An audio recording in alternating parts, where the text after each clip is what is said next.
Good day everybody, you are expected to integrate this. Now this is the greatest integer function. So for x lying between 1 and 2, the value of this greatest integer is going to be equal to 1.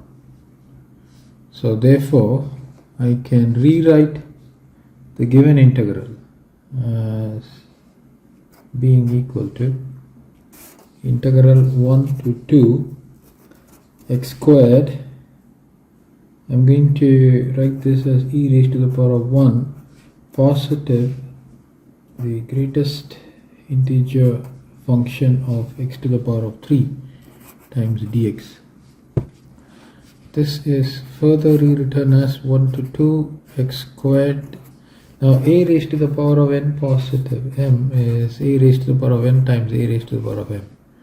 So this is e raised to the power of 1 times e raised to the power of x to the power of 3 times dx. Now this is a constant, you take that out.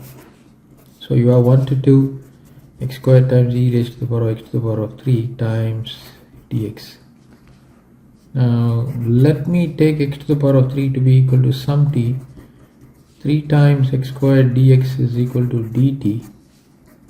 So x squared dx is equal to dt over 3. So this is e times x squared dx, that's going to be dt. The 3 I'm going to write it over here. Now this is e raised to the power of greatest integer function of t. Now the limits, we have to study the limits. When x is equal to 1, t is equal to 1. When x is equal to 2, t is equal to 8. So this is 1 to 8. So if we were to write the integral, this is going to be 1 to 2 e raised to the power of t times dt positive 2 to 3 e raised to the power of t times dt positive 3 to 4 e raised to the power of t times dt positive 4 to 5 e raised to the power of t times dt positive 5 to 6 e raised to the power of t times dt positive 6 to 7 e raised to the power of t times dt positive 7 to 8 e raised to the power of t times dt. So this is how it looks. Now for 1 to 2, for t lying between 1 to 2, the greatest integer value of t is going to be 1. For t lying between 2 to 3, the greatest integer value of t is going to be 2. For t lying between 3 and 4, the greatest integer value of t is going to be 3. For t lying between 4 and 5, the greatest integer value of t is equal to 4. So you're able to see the pattern here.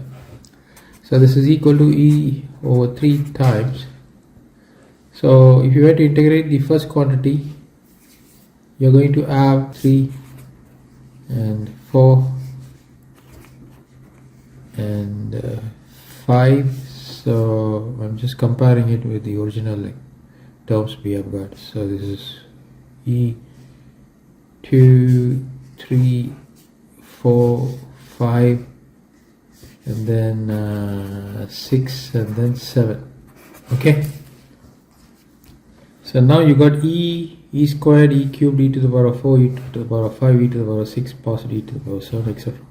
So this is going to be e raised to the power of 3. I'm going to take a e out, so I get 1 positive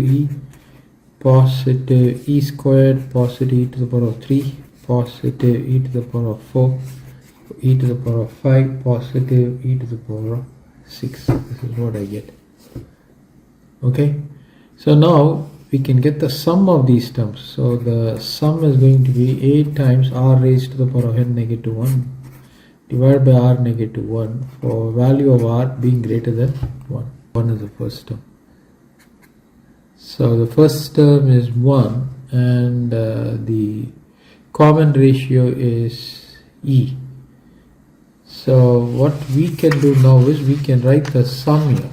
That's it. So I'm going to use okay, let me use this side.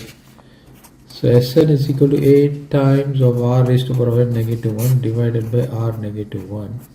So the sum is going to be 1 times e raised to the power of n. The number of terms, we want to get the number of terms. So let me go back here. How many terms you got? Oh yeah. 1, 2, 3, 4, 5, 6, 7. 7 terms are there. So n is equal to 7, a is equal to 1, and e, or I would say r is equal to e. So these are the terms we have got. So you substitute them. So n is equal to 7 minus 1 divided by e negative 1. So which is equal to e raised to the power of 7 negative 1 divided by e negative 1. So this is what we have got. So therefore